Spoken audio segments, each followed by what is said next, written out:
សួស្តីអ្នកទាំងអស់គ្នាវីដេអូនេះខ្ញុំធ្វើការបង្ហាញពី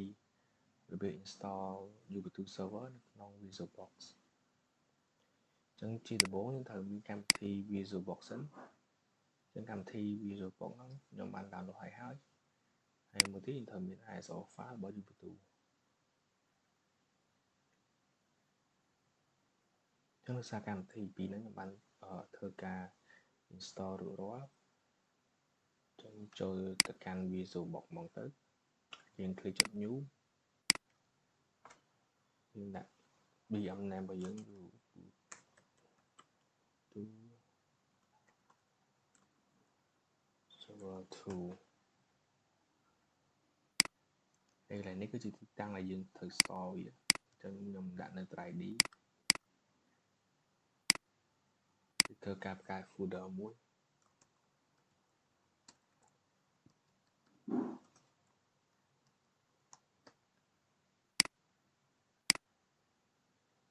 ហើយកន្លែងនេះគឺជាកន្លែងដាក់ ISO file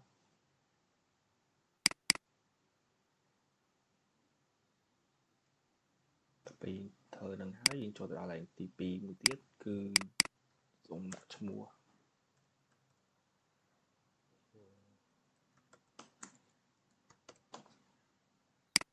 password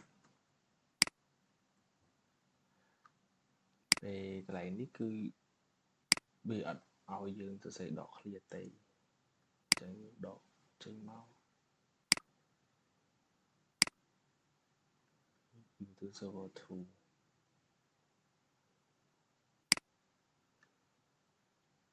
្រោះនេះសូមដាក់បញ្ជី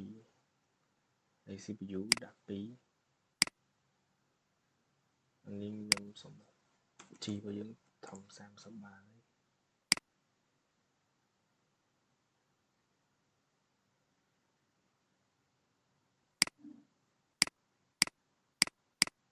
ជាអស់នៅចុច finish ហ្នឹងមកហើយពងដដាល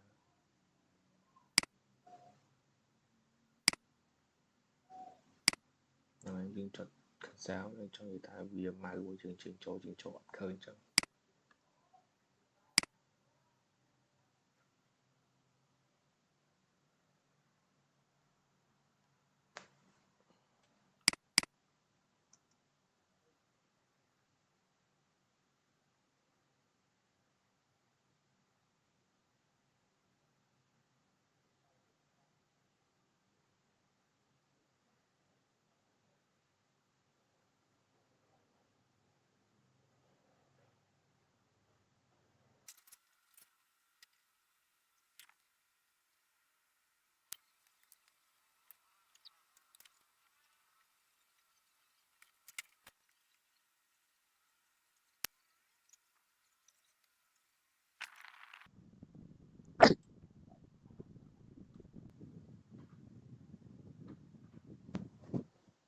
ចឹង Ubuntu យើងហើយឥឡូវយើងធ្វើការ login account ដែលយើងបានបង្កើតមិញហ្នឹង account សម្រាប់ login ណានិងមាន account និង password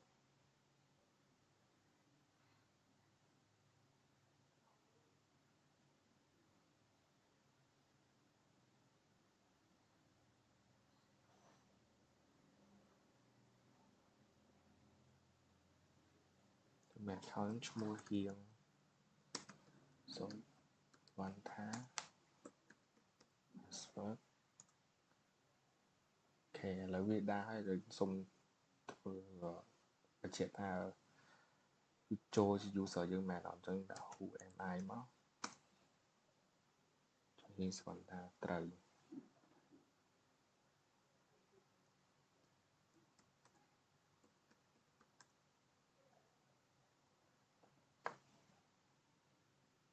អូក៏ច្រឡំវិញ sudo apt update បីឲ្យ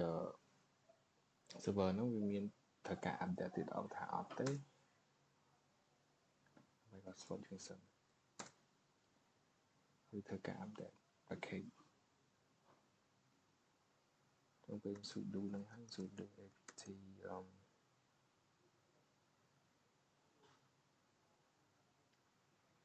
apt upgrade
ចឹង Ubuntu server យើង install ហើយនេះគាត់ថាយើង upgrade វា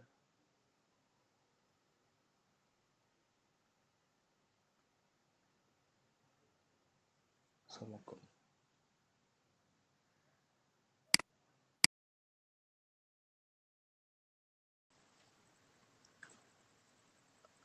ជំរាបសួរលោកគ្រូវីដេអូនេះខ្ញុំនឹងធ្វើការបង្ហាញពី Linux Basic Command ខ្ញុំចូលទៅកាន់ terminal ហ្នឹងមកចំពោះ command line ទី1គឺ pwd គឺជា command ដែលយើងចង់ show current directory ទីតាំងយើងកំពុងតែឈរហ្នឹងហើយចំពោះ ls គឺជា command សម្រាប់ list directory ទាំងគឺបង្ហាញគឺជា command ដែលបង្ហាញពីរាល់ file folder ដែលយើងកំពុងតែឈរក្នុង directory ហ្នឹងមានតែគេខ្លះយើងដើម្បីចូលទៅកាន់ file ឬក៏ folder ដែលយើងចង់បង្ហាញតទៀតគឺដូចឥឡូវខ្ញុំសុំយក desktop ខ្ញុំវាយ command cd ហើយវាយពាក្យ desktop នៅត្រៃមក desktop ខ្ញុំចុច enter មកវានឹងចូលទៅកាន់ directory desktop ហ្នឹងហើយខ្ញុំចង់ដឹងថាតើ desktop ហ្នឹងមានឯកសារខ្លះ file ខ្លះអញ្ចឹងដូចអ្នកទាំងអស់គ្នាបានឃើញថានៅ desktop ហ្នឹងគឺមានពីរនេះអញ្ចឹងក្នុង command នេះគឺវាបានបង្ហាញ folder learn និង static គឺដើម្បីថយក្រោយយើងគាត់ចុច cd ចុចពីរដងមកវាថយក្រោយទៅកន្លែងដើមវិញហើយបន្ទាប់ដើម្បីក្នុងករណីយើងចង់ create file អីមួយយើងអាចវាយ command type ហ្នឹងមក type ហើយដល់ clear ដាក់ my type my text dot យើងចុច type មួយមកយើងចាំបាច់ថាជា type ចឹងវាបង្កើតនៅក្នុង folder សវណ្ណថាយដល់ពេលយើង list ចេញមកវានឹងឃើញពាក្យឃើញ file យើងបានបង្កើតមិញនេះចឹងដើម្បី access ចូលទៅកាន់ text ហ្នឹងឬក៏យើងចង់បង្កើតក្នុង text ហ្នឹងមានអក្សរអីខ្លះគឺអាចវាយ command echo sorry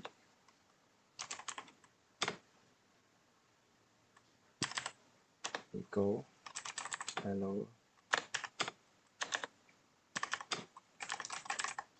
មកថា SU 30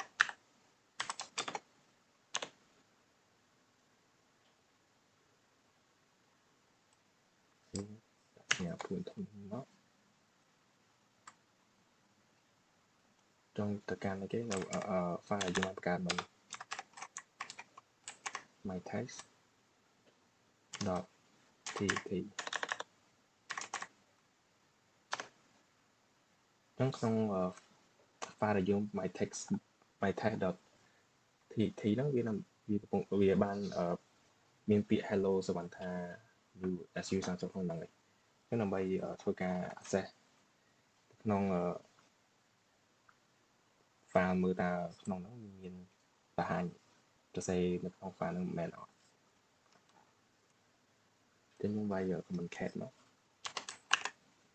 cat command cat .txt ចឹងក្នុង file ហ្នឹងគឺវាបានសរសេរ hello សវណ្ណថា SU30 ហើយដើម្បីចម្លងឯកសារ copy file អីអាចវាយ command cp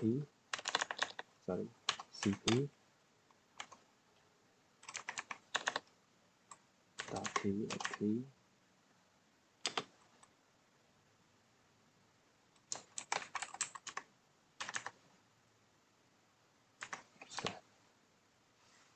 ចឹងអ្នកនរគ្នាបានឃើញថា my test.txt គឺវាបាន copy ទៅក្នុង directory desktop ហើយចឹង cp ហ្នឹងមានថា copy បើយើងចង់ copy ទៅ file ហ្នឹងយើងគ្រាន់តែវាយ file ឈ្មោះហ្នឹងមកហើយកន្លែងនេះគឺយើងត្រូវដាក់ directory ដែលយើងចង់ទៅដាក់ទីតាំងដែលយើងចង់ទៅដាក់ចឹង command បន្ទាប់គឺ rm ចឹងចំពោះrm គឺជា command remove គឺជា command ដែលយើង delete file គឺក្នុងករណីយើងចង់ delete file យើងទៅសេ rm ហ្នឹងមក file ដែលយើងចង់ delete ចឹងដោយសារតែអានេះគឺខ្ញុំឆនៅសវណ្ណថាចឹងដើម្បីភាពងាយស្រួលយើងគាត់ថាខ្ញុំសូមចូលទៅ cd desktop មកដើម្បីគឺផ្ទាល់នៅឯ desktop ហ្នឹងមក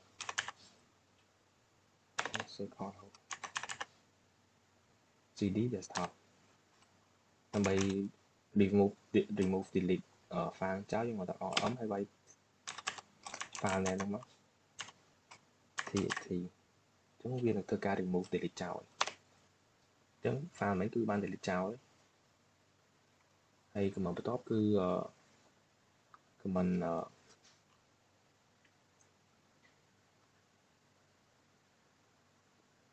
mkdir ហ្នឹងគឺជា command ដែលយើងសម្រាប់បង្កើត directory មួយឬក៏អាចនិយាយថាបង្កើត folder មួយ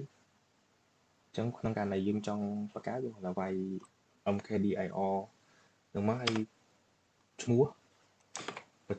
project ឬក៏ folder ដែលយើងចង់បង្កើតខ្ញុំដូច folder ខ្ញុំសូមដាក់SU30 អញ្ចឹងវានឹងធ្វើការបង្កើត SU30 នៅក្នុង desktop ហ្នឹងអ្នកនរគ្នាបានឃើញ SU30 បានបង្កើតនៅ desktop ហ្នឹងហើ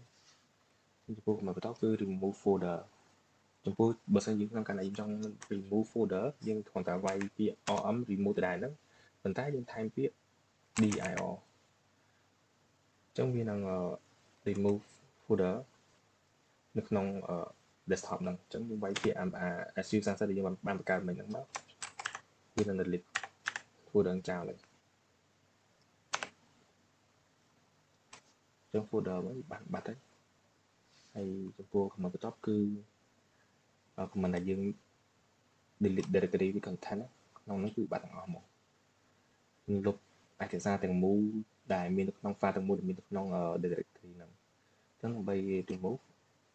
យើងគ្រាន់តែវាយពាក្យ rm remove ដែរតែយើងដក ហើយយើងវាយពាក្យ file name របស់ហ្នឹងមកអញ្ចឹងចង់វាយ file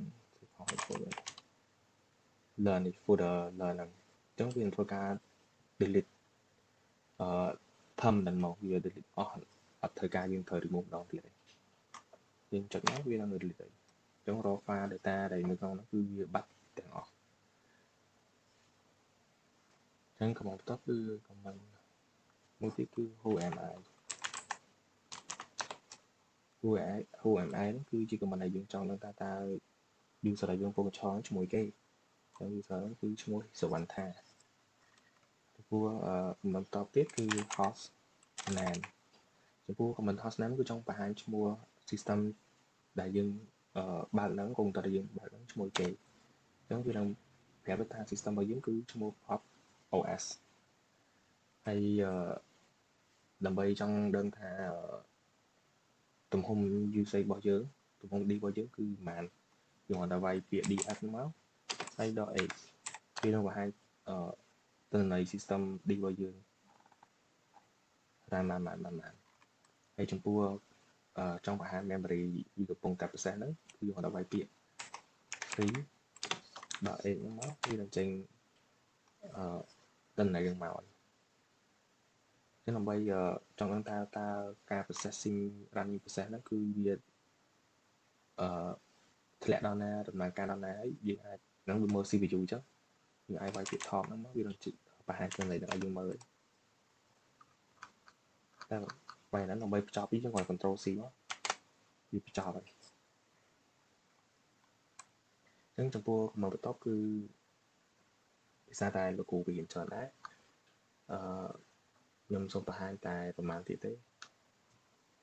ចឹងដើម្បីយើងចង់ដឹងថាតើអ៊ីនធឺណិតតើការអ៊ីនធឺណិតរបស់យើងអាច access ទៅ Google បានអត់ហ្នឹងតែវាយពាក្យ pin ហ្នឹងមក8.8.8ទៅ Google បើសិនជាវាដើរនេះបើចេញបាត់នេះគឺដើរបើសិនក្នុងករណីវាចេញ unreachable គឺវាអត់ដើរទេឬក៏ចេញ error time out អានោះមានថាអត់ដើរទេចឹងដើម្បីបញ្ចប់វាយើងគាត់តែវាយ control C មកវានឹងបញ្ចប់បានហ្នឹងហើយហើយមួយទៀតយើងអាច pin Facebook www.facebook.com ក៏វាចេញដែរ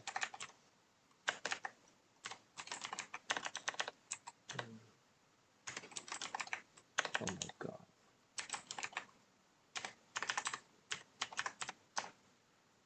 ចឹងឆ្លើយនេះគឺវាដែរពីមកតែចំពោះក្នុងករណីយើងចង់ដឹងថា IP របស់យើងមិនសិនរបស់យើងគឺ IP គេon ដើម្បីពី IP ADDR មកវានឹងបង្ហាញ IP របស់យើងមួយទៀតក្នុងករណីយើងចង់ទាញឯកសារពីតែគេហទំព័រមួយណាយើងគាត់វាយW wget wget វានឹងទាញឯកសារហ្នឹងមកអញ្ចឹងដោយសារតែខ្ញុំអត់ដឹងថាឯកសារក្នុង PDF ឬក៏ file អីក្នុង website ហ្នឹងដល់មួយណាខ្ញុំមិនប្រើទេចឹងថា wget ហ្នឹងគឺយើងអាចទាញឯកសារពី Google បានចឹងចំណុចហ្នឹងមួយហើយខ្ញុំសូមធ្វើការធ្វើហ្មងទៅតែយើងមានអ៊ីនធឺណិតដែរ PDF file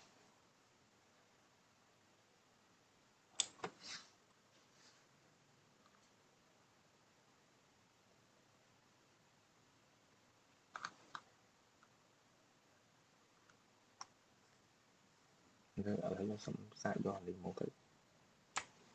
ខ្ញុំធ្វើការ copy document គឺ w get ហើយយើងខាងឲ្យ link មកចឹងវានឹងធ្វើការទាញឯកសារមក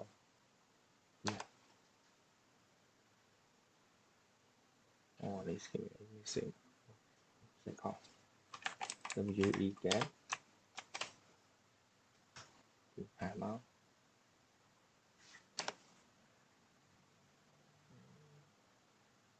ហើយជា data បែបវាអត់ឲ្យហើយយើង move ទៅ command ផ្សេងទៀតដោយសារ command ខ្លះគាត់បានធ្វើម្ដងដូច sudo apt ដើម្បីធ្វើការ upgrade update remove package អីផ្សេងគឺ sudo apt sudo apt update អាហ្នឹងយើងធ្វើការ update package របស់យើងចឹងបាទយើងឲ្យ password យើងមកវាធ្វើការ update package របស់យើង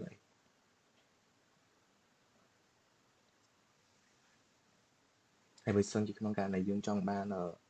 install package យើងគាត់តែវាយ sudo apt install pkg ទៅវា install package ដំឡើង install package ហ្នឹងមកហើយបើយើងចង់ remove យើងគាត់ថាលុបពាក្យinstall ហ្នឹងដាក់ remove មកវា remove package ហ្នឹងហើយខ្ញុំដោយសារតែcomment ច្រើនខ្ញុំសុំធ្វើតែប៉ុណ្្នឹងទេអរគុណចិត្ត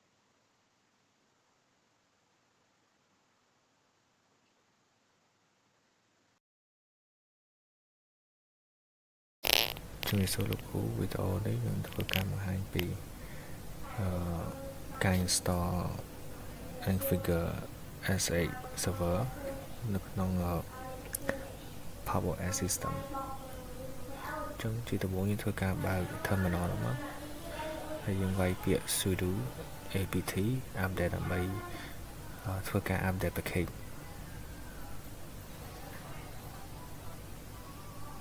វាយ password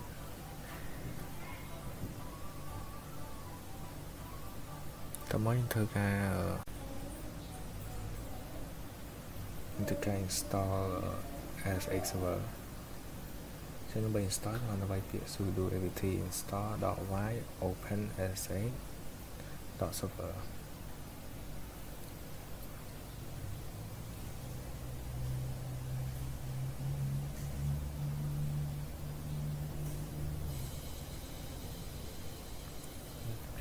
តទៅពី install ហើយយើងធ្វើការបើក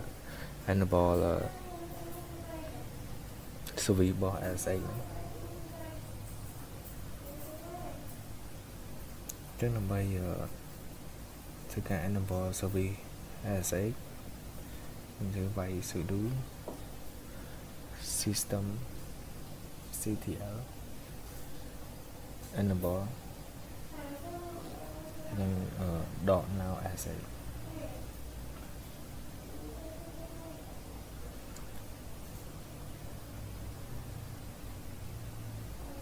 ចឹងបន្ទាប់ពី install enable service ហើយយើងធ្វើការ display status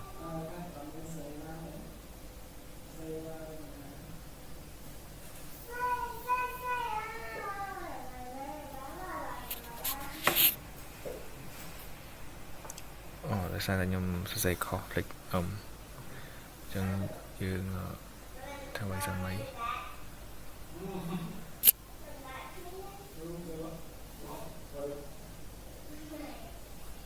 sudo system status SSH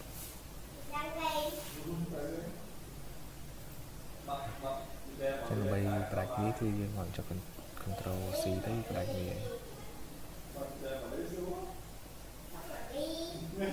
ចុច Control C មកផ្ដាច់វាតទៅពីយើងបាន check status វាហើយយើងធ្វើការ configure firewall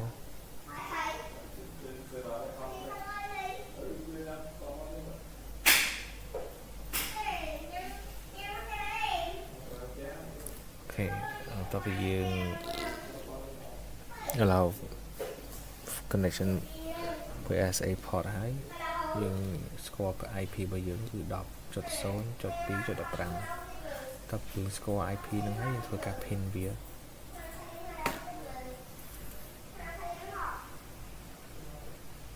ចឹងដើម្បី pin វាយើងធ្វើការបើក terminal ថ្មីមួយទៀតមក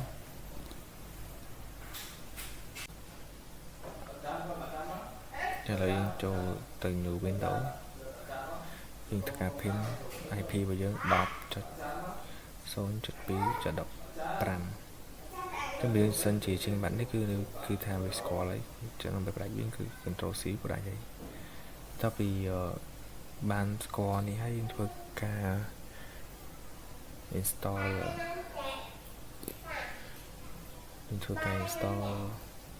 PowerShell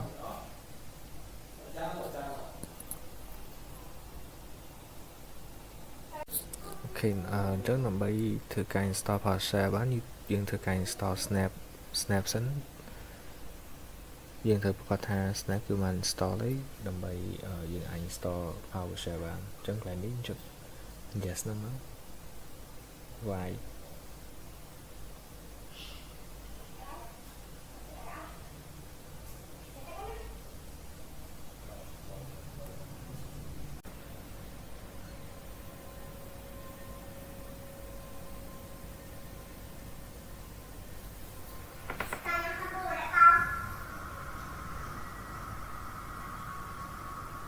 តែបន្ទាប់ពី snap នេះបាន install ហើយយើងធ្វើការ install PowerShell របស់យើងមក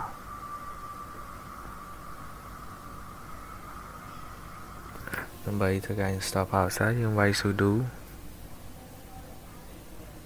snap install PowerShell dot classic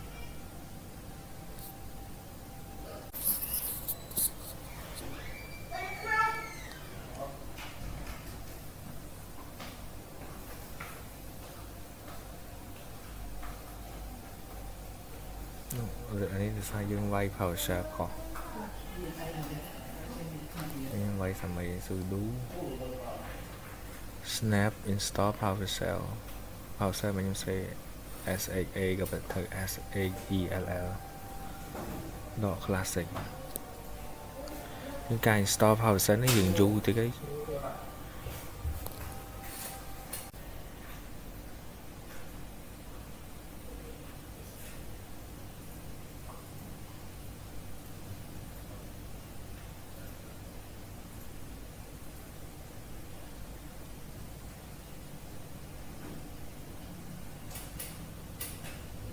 ឥឡូវ PowerShell យើងបាន install ហើយចឹងដើម្បីបើក PowerShell យើងគ្រាន់តែវាយ command របស់វាមក pwsa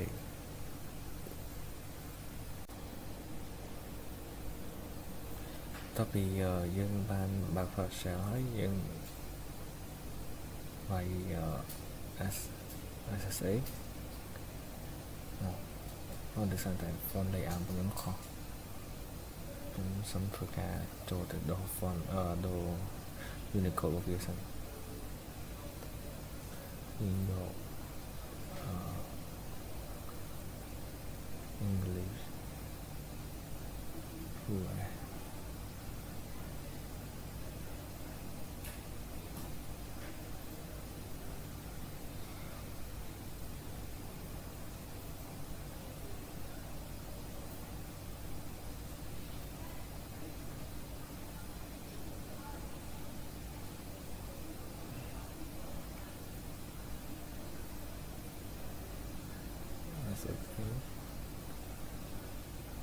ដាក់ឈ្មោះរបស់យើង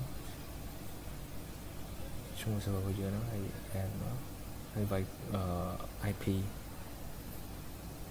10.0.2.15នេះខុសទៀតហើយ SSA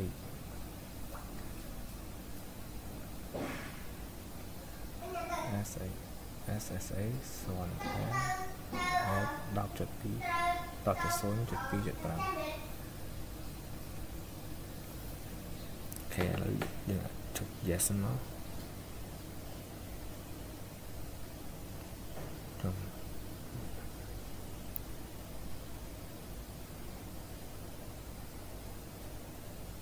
អូតើយើងវាយ es មិនវាយទៅទេហើយវាយ password របស់យើងអូខេដើម្បីចង់ដឹងថាយើងកំពុង stand នៅកន្លែងណាយើងដាក់ who I am មកគឺឈ្មោះយើងគឺសវណ្ណថាអញ្ចឹងដើម្បីដឹងថា host យើង host លើ system អីយើងដាក់ host name មកចឹងដោយសារយើង host name របស់យើងគឺ pop os អញ្ចឹងការងារមានតែប៉ុណ្្នឹងសូមអរគុណលោកគ្រូ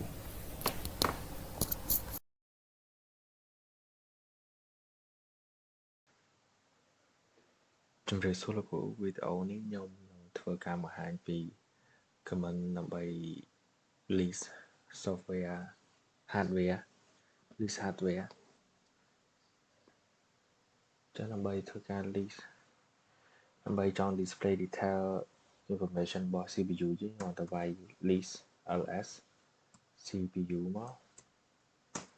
វានឹង list down all information about each CPU របស់យើងហើយចឹងដូចក្នុងម៉ាស៊ីននេះគឺមាន32 bit 64 bit ហើយចំពោះ command ទៀតដើម្បីមើល task manager តើវាកំពុង process តាមម៉ាស៊ីនរបស់យើងកំពុងដំណើរការថាអីខ្លះ running ថាអីខ្លះចឹងយើងគាត់នឹងវាយ 8 top មកវានឹង list down ដូចនឹង task manager របស់យើងដែរ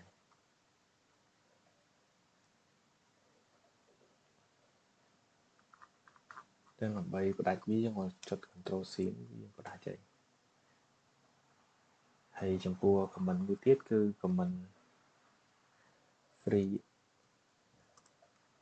.a ចំពោះ command នេះគឺយើងចង់មើល display total RAM របស់យើង យើងមានប្រមាណហើយចំពោះ comment មួយទៀតគឺ df dot ចឹងនេះជា comment ដែលយើងប្រើប្រាស់ដើម្បី show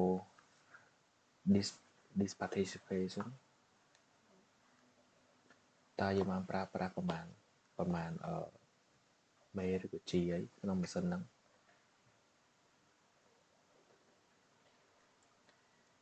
ហើយចំពោះ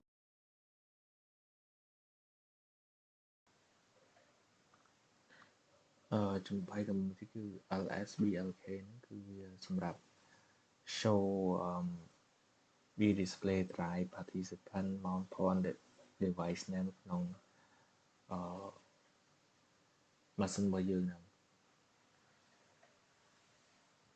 អញ្ចឹងcomment មួយទៀតក្នុងការនៃយើងកំពុងតែបើកកម្មវិធីណាមួយដូចយើងនឹងធ្វើការបើក calculator ចឹងបច្ចុប្បន្ននេះយើងកំពុងបើក calculator ដើម្បីធ្វើការ check មើលតើយើងកំពុងតែប្រើប្រាស់កំពុងបើកកម្មវិធីអីខ្លះយើងគ្រាន់តែចុច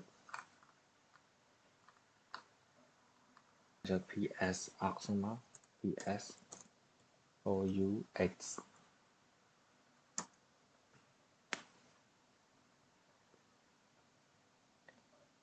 ចឹងនេះគឺជា PDF ចូលច្រើន PID របស់ calculator របស់យើងជាង calculator មកចឹងដើម្បីបិទវាយើងគាត់ទៅវាយ pixel ហើយវាយ PID របស់វាមក59 21ចឹងវានឹងធ្វើការបិទហើយចំពោះវិធីមួយទៀតយើងអាចបើសិនជាយើងក្នុងការយើងបើក Firefox ហើយយើងចង់បិទវាយើងចង់ add ថាក្នុងការនៃបើសិនជាកម្មវិធីហ្នឹងគេឲ្យគាត់ទៅវាយ PK ឡើងមកហើយវាយពាក្យវាយឈ្មោះរបស់កម្មវិធីហ្នឹងវានឹងធ្វើការបិទដូចគ្នា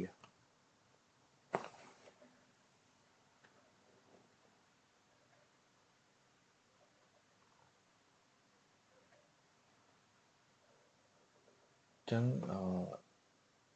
comment ដែលខ្ញុំបានបង្ហាញមានប៉ុណ្ណឹងហើយបើសិនជាក្នុងករណីយើងចង់បិទកម្មវិធីយើងសូមចូលម៉ាស៊ីនគាត់អានេះខ្ញុំភ្ជាប់ហើយដើម្បីធ្វើការបិទកម្មវិធីហ្នឹងយើងគ្រាន់តែវាយពាក្យភាសានេះគឺយើងចង់ run ក្នុង administration ចឹងត្រូវប្រើ sudo ធ្វើការ restart shutdown ដក O នឹង restart ហើយ now ចឹងម៉ាស៊ីននេះគឺកំពុងតែ restart ហើយ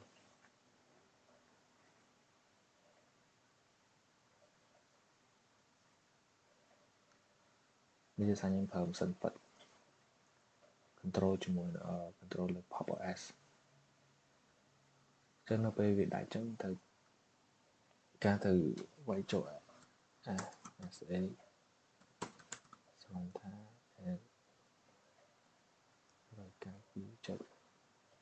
192.168.32ការបើកសិន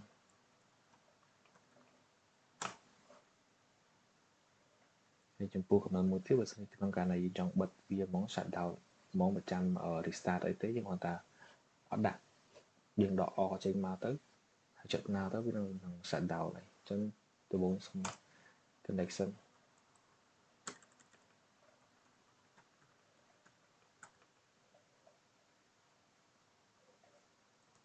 who am I ចឹងដើម្បីធ្វើការ shutdown យើងគ្រាន់តែវាយ sudo shutdown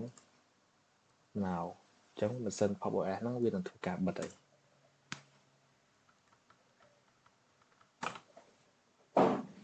trong video មានតែប៉ុណ្ណឹងសូមអរគុណលោកគ្រូ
Terusur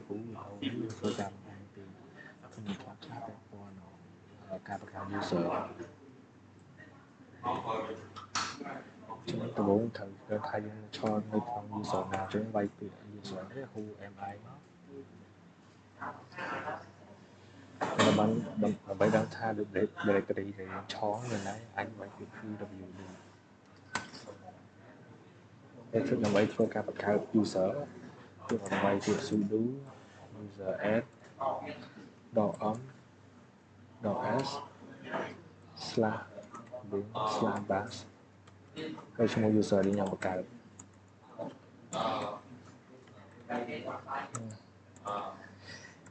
ថា50 password copy បង្កើតហើយយើងអាចវាយ comment ខាងក្រោមនេះ cat etc pw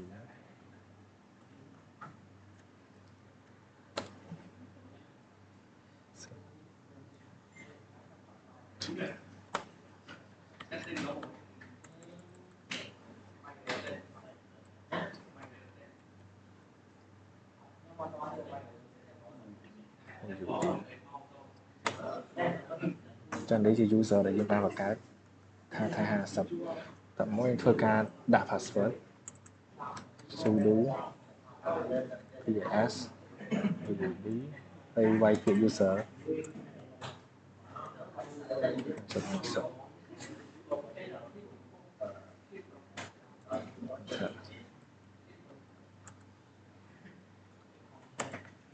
តទៅយើងបានបញ្ចូល password ក្នុង user ហ្នឹងហើយអាចធ្វើការ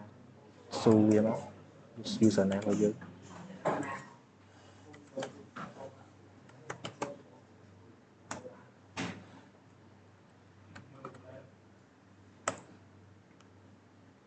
ចឹង user យើងចូលក្នុង user ហ្នឹងដើម្បីឆែកមើលតើ user យើងកំពុងប្រើប្រាស់ដើម្បី who am I មកបាននេះ user ដែលយើងកំពុងតែចូលយើងថយក្រោយមក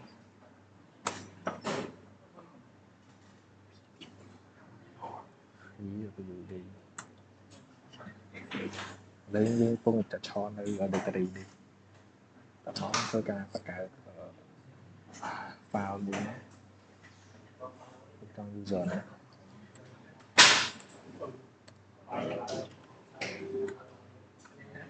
ខាងដប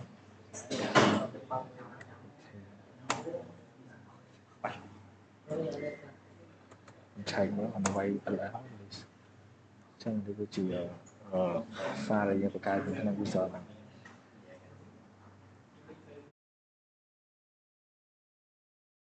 វីដេអូនេះខ្ញុំធ្វើការបង្ហាញពីរបៀបសរសេរ comment ដើម្បីបង្កើតក្រុមហើយនឹងការបិទបើក permission ចឹងដំបូងត្រូវភ្ជាប់ PowerShell ខ្ញុំទៅកាន់ PopOS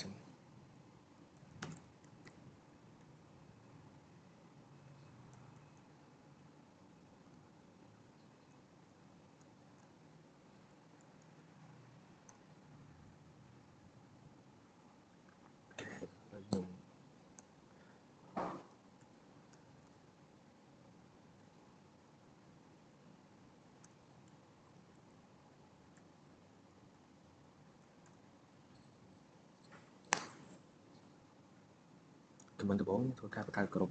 develop UI និង DevOps comment ដើម្បីបង្កើតក្រុមយើងឲ្យ sudo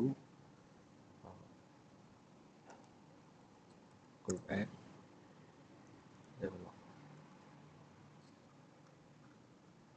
developer sudo UI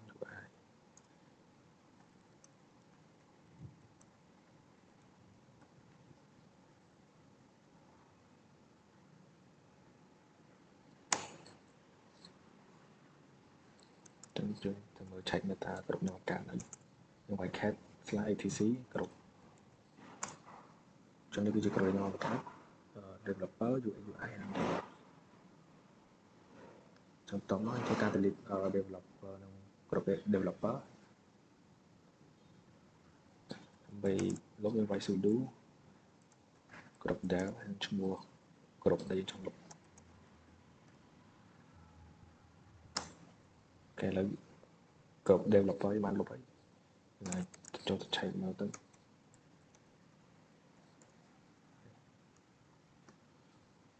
តមកធ្វើការបង្កើត language ហើយ list វាមក sudo add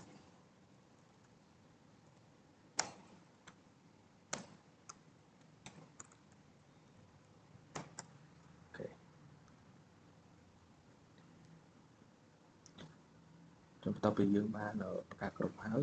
យើងធ្វើការបង្កើត file ដើម្បីនេះ comment សម្រាប់បង្កើត file គឺ comment touch ហើយវាយឈ្មោះ file មកdevelop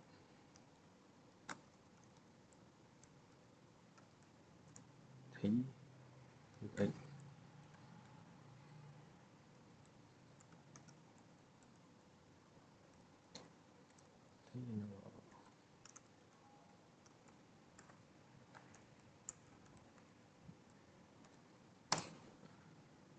ចឹង file នេះយើងបានបង្កើតហើយ type developer ហ្នឹងដូច display នៅលើ desktop នេះចឹងដើម្បីចង់ list មើលក្នុង comment យើងបានវាយ ls ហើយដក l មកវានឹងលាយឲ្យយើងតើមកដើម្បីតើមកពេលដែលយើងនេះហើយយើងធ្វើការ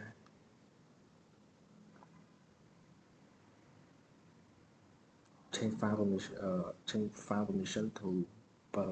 55 for all text យើងធ្វើការបើក permission អត់ឲ្យគាត់អាច access បាន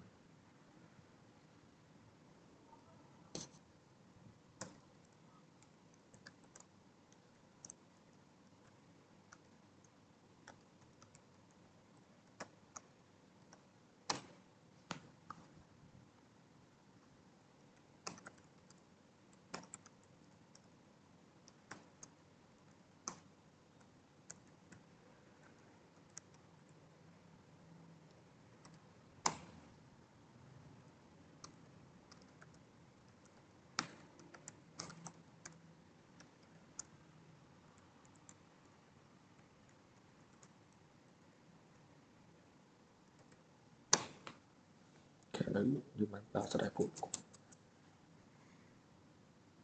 យើងបានប្រើសិតឲ្យ user access ចូលក្នុង file ហ្នឹងហើយបន្ទាប់មកយើងធ្វើការlist វាមកអូខេឥឡូវuser អាចមានសិទ្ធិក្នុងការ execute នឹង write បានហើយអញ្ចឹងយើងត្រូវធ្វើទីបំពេញនេះក្រុម developer យើងអាច access ក្នុង DevOps ក្រុមបានអញ្ចឹងដើម្បីកុំឲ្យ user នៅក្នុងក្រុមផ្សេងគាត់អាច access ក្នុងក្រុម DevOps បានយើងធ្វើការបែងចែកដើម្បីបិទ permission កុំឲ្យ user ផ្សេងអាច access ក្នុង DevOps ក្រុមបានធ្វើការបែងចែកក្រុមមួយត្រូវទៅតាម text file មកចុច sudo chmod យើងឲ្យក្រុម develop ឈ្មោះ file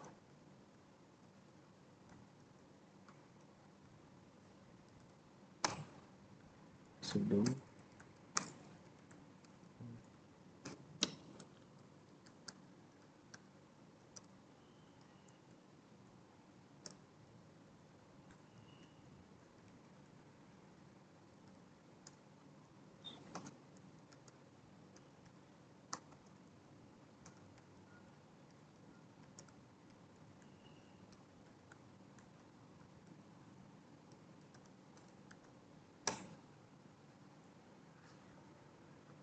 ធ្វើការ list វាម្ដងទៀតមក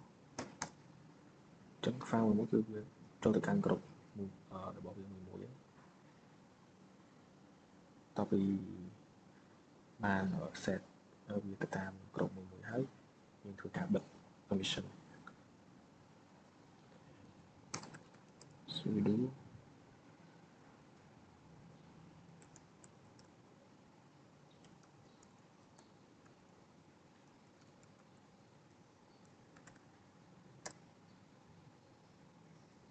ធ្វើការ list វាម្ដងទៀត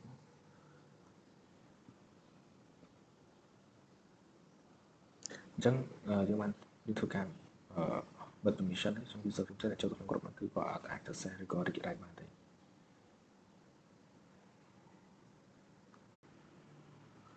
ចឹងបន្តមកធ្វើការ verify user can access DevOps ក្រុមហ្នឹងជាដំបូងត្រូវធ្វើការ add user សិនដើម្បី add user ឲ្យ sudo add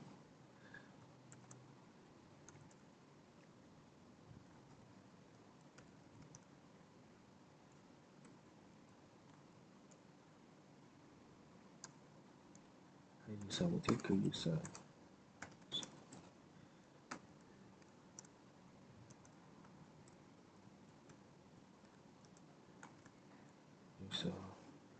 UI sudo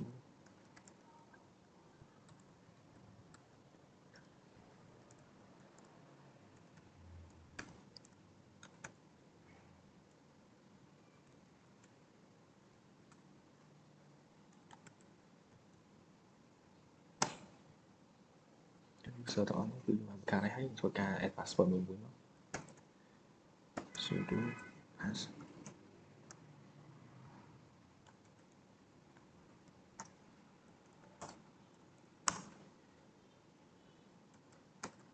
sudo pass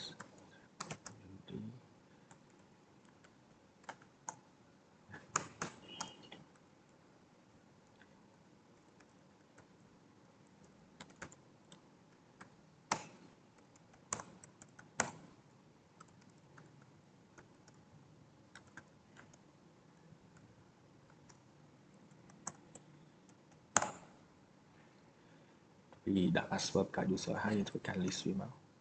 យើងធ្វើ cat etc/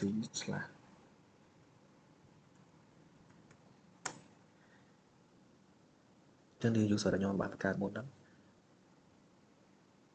យើងអាច log in ចឹងដើម្បីអាចអនុញ្ញាតឲ្យ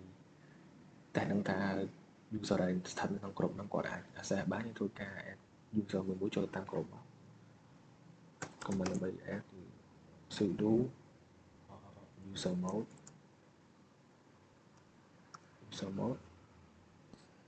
.ag ឈ្មោះក្រុម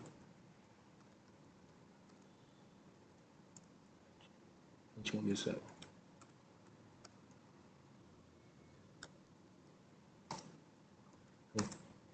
sudo user mode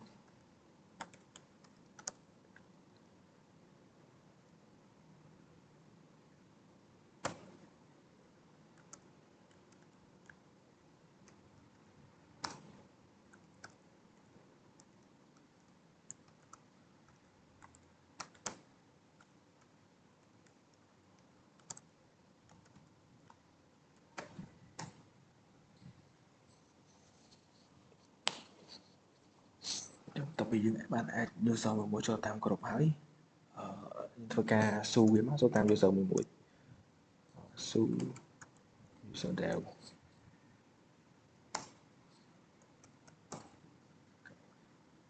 ចូល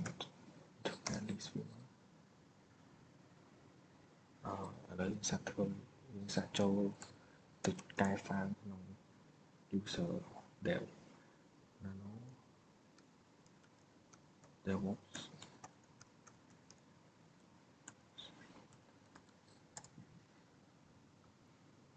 ចូលចេញ error reading develop ធ្វើ file permission deny អីដោយសារយើងមានសិទ្ធិក្នុងការ user dev មានសិទ្ធិក្នុងការ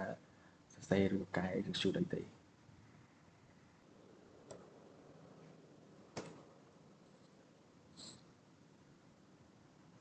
ដើម្បីចេញមកទៀតដើម្បីយក cat មក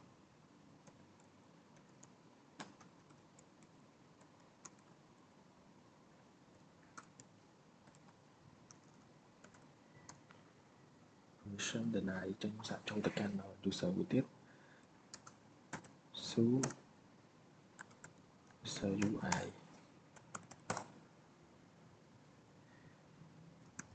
listen cat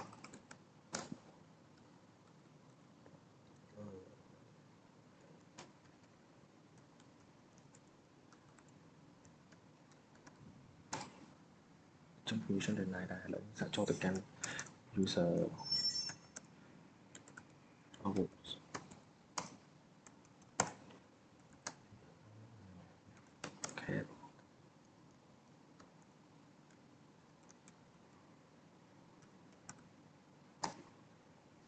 ចឹងយើងអាច access បានទេចំពោះ user DevOps នេះយើងអាច access បានចឹងវីដេអូនេះមានតែប៉ុណ្្នឹងទេអរគុណ